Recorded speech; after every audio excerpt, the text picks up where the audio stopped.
Hi guys, my name is Crystal. Welcome to my YouTube channel. Welcome old subscribers, welcome new. Alexa, what's the time please?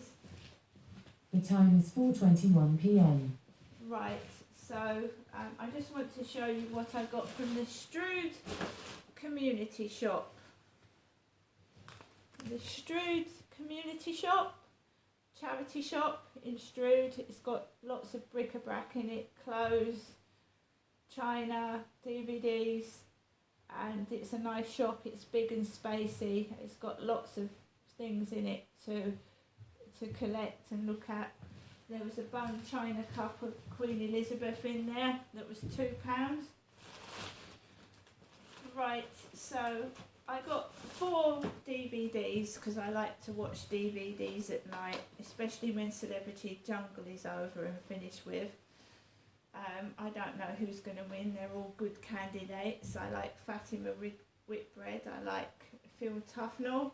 And Jordan's good as well. And then, you know, Mylene Class as well. They're all good. So I don't know who's going to win. I mean, they're voting one off, aren't they? So that's a really hard task to do. Vote one of them off. It seems unfair, doesn't it? To get other contestants to vote one off. Right, so we've got Over Her Dead Body with Paul Rudd, Lake Bell and Jason Biggs, Eva Longoria Parker. We've got It's Complicated.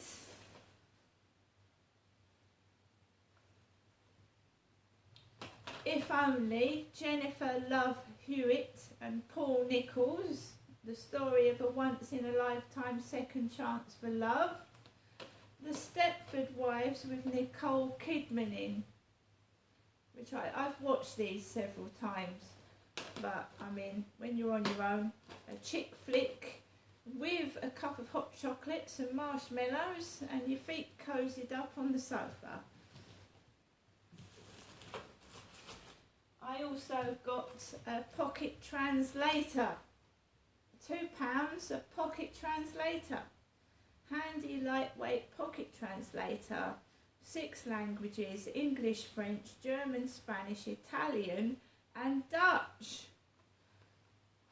I used to have one of these a long time ago. I mean, they sell things that you had like years ago, you know, speaking spells and stuff like that. Pocket translator. So I turned it on, it works. And clear. We've got Dutch, English, French, German, Spanish, Italian, Dutch. So what is hello in French? Hello. Enter. No, it's not that. Clear. Spanish. What is yes in Spanish? Yo. So yes in Spanish is yo.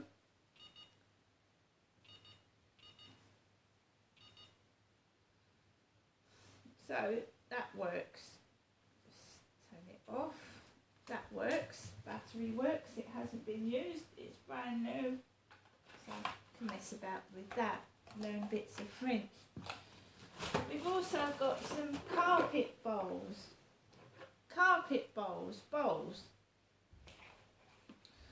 Derived from the legendary game played on Plymouth Hoe by Sir Francis Drake, conqueror of the Spanish Armada, Nauticalia, Shepperton-on-Thames, England. Yeah. What you find in charity shops, eh? My granddad used to play bowls with me on the garden at Stillness Road in Forest Hill, London. Red, blue. And there's your jack. Right. So when I was a kid, and my granddad Frank used to play bowls with me at the top of the garden of 83 Stillness Road, Forest Hill, London. Going back through my childhood, carpet bowls. One more thing, my granddad Frank worked for the civil service, and he also painted. He painted a picture of my sister Amanda. So he used to paint, and he used to collect things, and he used to collect cigarette cards.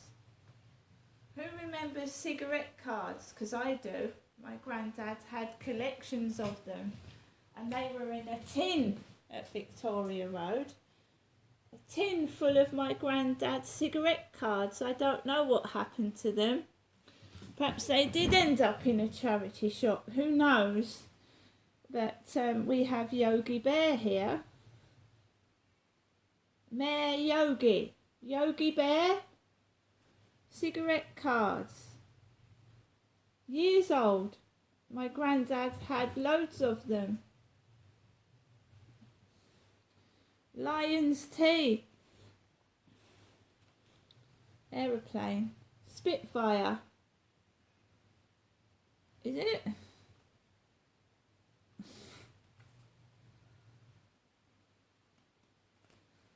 So I just brought back memories of being around my nan and granddad's when I was a little girl in the 70s. So these are cigarette cards. Years ago, they used to put cards in the packets of cigarettes, and people used to collect them, and they could fetch vast amounts of money years ago. I don't know about now, but years ago they used to be like collector's items.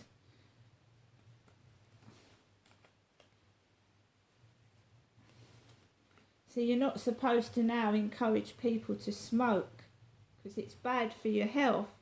But years ago they put collector's cards in the cigarette packets.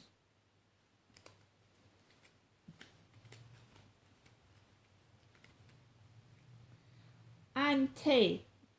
Also tea. So you'd get, they called them cigarette cards because you could get them in cigarette cards. But they also used to do promotions with tea. So you'd get them in packets of tea. And you can tell these are years old. They're years old.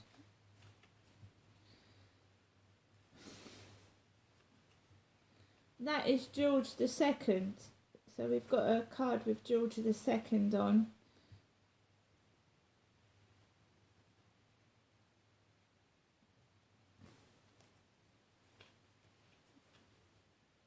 Who's that? I don't know.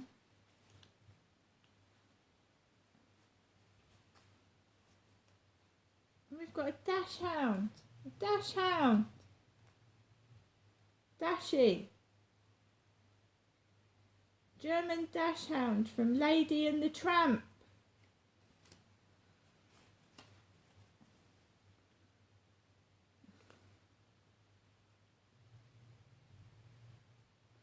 Yogi Bear again. Looks like he's climbing Big Ben, Yogi Bear. And Boo Boo. Yogi Bear and Boo Boo. Tuffy. Another dog. Tuffy is a happy-go-lucky mongrel. Tuffy the mongrel. Bambi.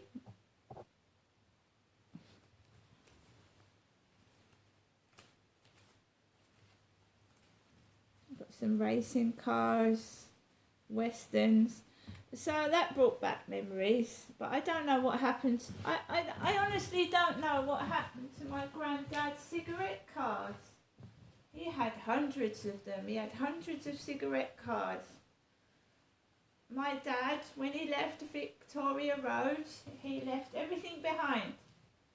I told you he left his retirement watch. He left things that were worth money behind. I don't know why. my mum told me that my dad said that she could take 9 bin bags of stuff, and that was it. So we've got personal letters that were taken or left with whoever took over the Victoria Road house. My dad told me he sold the house for like 30,000, and that it was all taken up with bills. That's what my father told me. He sold the house for about 30,000, and what was left was taken up with bills. That's what I was told. My dad didn't want me to know where my mum and dad had moved to, so they moved out of Victoria Road and didn't tell me. So one day I went up to Victoria Road and I saw that no one was in there, and I put a note through the door with my mobile phone number on it, but my dad actually moved out of Victoria Road without telling me where him and my mother had gone after he sold the house. And all my stuff was in there. He gave all my stuff away. He gave all my stuff away. I don't know who he gave it to, who had my Betty Boop denim jacket. I got that for £4 from a charity shop. Never get that again. My Betty Boop denim jacket. He gave the jacket I was wearing on my back away to somebody. I'd left it behind. When I went back the following week to get my coat, I said, Dad, where's my denim jacket? He said, oh, it's gone. It's gone. You left it and it's gone. He gave someone my Betty Boop jacket. He gave someone the bed I slept on. He gave my pink DVD away, my pink DVD player. He gave my Xbox away. He gave everything I had away.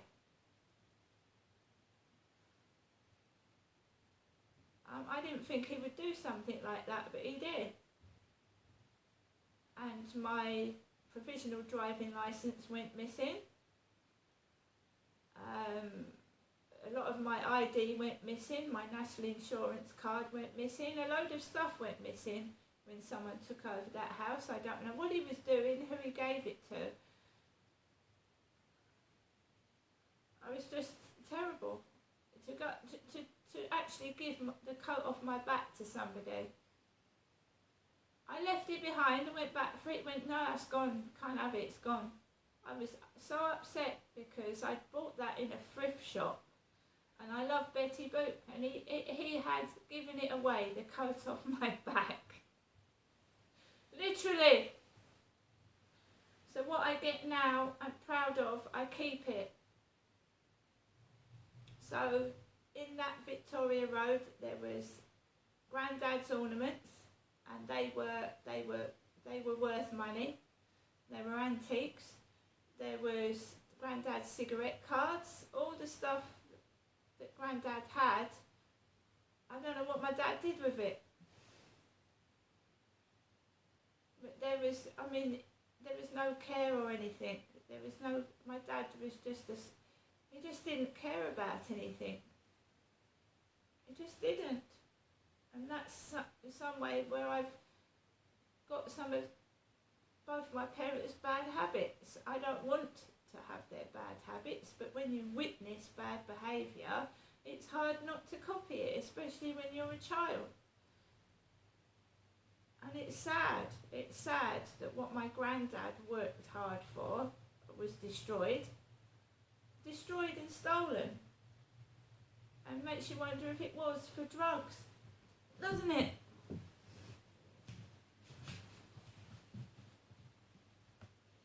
All that my granddad worked hard for, gone. You know, someone stole my charm bracelet.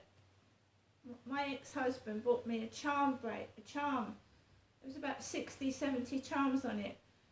Drug users will steal and they will fund their habits. They will steal anything to fund their habit. They don't care. Drug addicts do not care. They don't care. They're ruthless. They do anything to get their fix, and they will steal your personal possessions for a fix. disgusting. It's disgusting. They're desperate for money, and they will sell anything. They will sell anything. They sell a plastic bag if they can get money for it. It's really pathetic, and it's really sad that people degenerate and turn into drug users and addicts, and they kill people to get their fix. So he left stacks of stuff behind, my dad did, at Victoria Road, and it was all gone. I went back to get the last remaining stuff, and my dad had shut me out of the house and moved. So he'd used me, and then he'd shut me out. And that's all my dad did to me all my life, use me. And when I was no use, just put me to one side.